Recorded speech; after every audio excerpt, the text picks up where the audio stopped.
Welcome back to our channel. మళ్ళీ టాలీవుడ్కి ఒక bad news, పోలీసులకు ఒక షాకింగ్ న్యూస్, అండ్ ఐ బొమ్మ రవి ఫ్యాన్స్కి అండ్ సినిమా లవర్స్కి ఇది ఒక గుడ్ న్యూస్.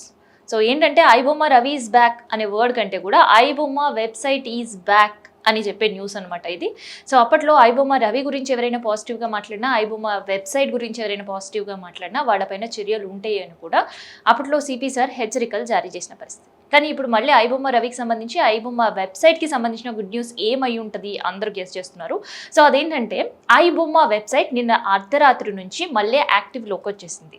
యాక్టివ్ అవ్వడం అనంటే గతంలో సినిమాకి సంబంధించి ఎటువంటి అప్డేట్ లేకుండా ఉండే, కానీ ఇప్పుడు ఐ బొమ్మ వెబ్సైట్ ప్రత్యక్షం అవ్వడంతో పాటు నిన్న అర్ధరాత్రి నుంచి కూడా చిన్న తరహా మూవీలన్నీ కూడా మళ్ళీ అప్డేట్ అయిపోయాయి.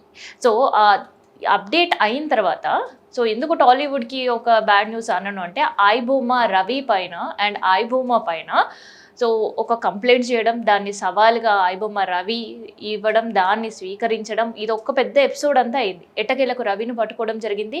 బెయిల్ పైన రవి బయటికి రావడం కూడా జరిగింది. అయితే బెయిల్ పైన రవి షరతులతో కూడిన బెయిల్ పైన వచ్చినప్పటికీ కూడా మళ్ళీ వచ్చిన కొద్ది నెలల్లోనే మళ్ళీ వెబ్సైట్ యాక్టివ్ అయ్యింది అనేది పోలీసులకి ఇన్ఫర్మేషన్ తెలిసి మళ్ళీ పోలీసులు కూడా దీనిపైనే ఏం జరిగి ఉంటుంది అని ఆరా తీయడంలో మొదలుపెట్టారు. అయితే ఈసారి చాలా తెలివిగా ఐ బొమ్మ వెబ్సైట్ అంతా కూడా డొమైన్ని మారుస్తూ ప్రతిసారి అప్లోడ్ చేస్తూ ఉన్నారట. సో పోలీసులు ఆ డొమైన్ మార్చే వాళ్ళు ఎవరు, మళ్ళీ ఐ బొమ్మ వెబ్సైట్లో ఈ పైరసీ మూవీలు పెడుతున్న వాళ్ళు ఎవరు అని ఆరా తీసి పనిలో పడ్డారు. అయితే ఇప్పటికే ఐ బొమ్మ ఒకసారి కట్టడి చేస్తే పైరసీ మూవీలు ఏవైనా ఆగాయా? ఐ బొమ్మ రవిని కంట్రోల్లోకి తీసుకున్న తర్వాత పైరసీ మూవీ ఎక్కడైనా ఆగిందంటే ఎక్కడా ఆగలేదు.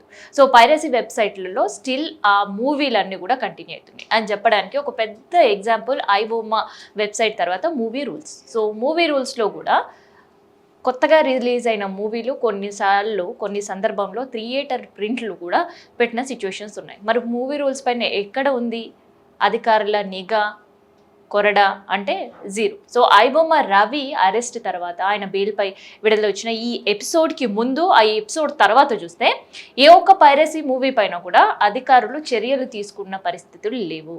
సో టాలీవుడ్ మూవీకి సంబంధించిన అసోసియేషన్లు మళ్ళీ ఎవరిపైన కంప్లైంట్ పెట్టాయంటే పెట్టలేదు. సో ఐ బొమ్మ రవితో పూర్తిగా ఈ పైరసీకి చెక్ పడుతుంది అని ఆలోచిస్తూ ప్రశాంతంగా ఉండే వాళ్ళకి ఐ బొమ్మ మూవీకి సంబంధించి నిన్న వెబ్సైట్లో కొత్త మూవీలు ప్రత్యక్షం అవ్వడంతో అర్ధరాత్రి నుంచి సినిమా లవర్స్ అందరూ కూడా పండగ చేసుకున్న పరిస్థితి.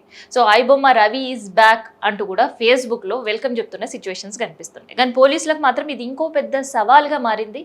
ఎందుకంటే గతం కంటే కూడా ఐ బొమ్మ రవిని పట్టుకోవడం చాలా ఈజీ అయింది. పట్టుకున్న తర్వాత పూర్తిగా ఐ బొమ్మ రవితో ఈ పైరసీ ఆగుతుంది అని అటు టాలీవుడ్ కావచ్చు, ఇటు పోలీసులు ఎక్స్పెక్టేషన్స్ పెట్టుకున్నా దానికి భిన్నంగా నిన్న అర్ధరాత్రి నుంచి మళ్ళీ మూవీస్ ప్రత్యక్షం అవ్వడం అనేది ఇంకొక సవాల్గానే కనిపిస్తుంది. సో అది గతంలో ఐ బొమ్మ రవి వేసిన నేరు సవాల్, కానీ ఇప్పుడు ప్రత్యక్షంగా కాకుండా పరోక్షంగా వేస్తున్న సవాల్. సో దీనిపైన మరి సైబర్ పోలీసులు ఎంత తెలివితేటలు ప్రదర్శిస్తారా, నిజంగా మళ్ళీ అప్లోడ్స్ చేసే వాళ్ళని పట్టుకుంటారా అనేది ఒక పక్క చర్చ జరుగుతుంటే, ఇంకో పక్క మాత్రం సో ఐ బొమ్మ రవి పైన, ఈ ఐ బొమ్మ వెబ్సైట్ పైన, మూవీ రూల్స్ పైన, వీటన్నిటిపైన దృష్టి సారించే బదులు థియేటర్లలో అమ్మే పాప్కార్న్ల పైన, టికెట్ల రేట్ల పైన, అక్కడ ఫుడ్ కౌంటర్స్ పైన ప్రభుత్వం ఒక నిర్ణయం తీసుకొని కొన్ని రూల్స్ అండ్ రెగ్యులేషన్ అక్కడ కఠినంగా అవలంబిస్తే సో ప్రతి ఒక్కరు కూడా సినిమా టికెట్ కొనుక్కొని హాల్లో కూర్చొని సినిమా హ్యాపీగా ఫ్యామిలీతో ఎంజాయ్ చేసే పరిస్థితి ఉంటుంది అనే వాదన కూడా వినిపిస్తుంది. సో ఇదనమాట మొత్తానికి ఐ బొమ్మ వెబ్సైట్ యాక్టివ్ అవ్వడం అండ్ ఐ బొమ్మ వెబ్సైట్లో రీసెంట్గా ఉండే మూవీస్ అన్ని కూడా అప్లోడ్ అవ్వడం సంబంధించిన ఇన్ఫర్మేషన్ ఇది.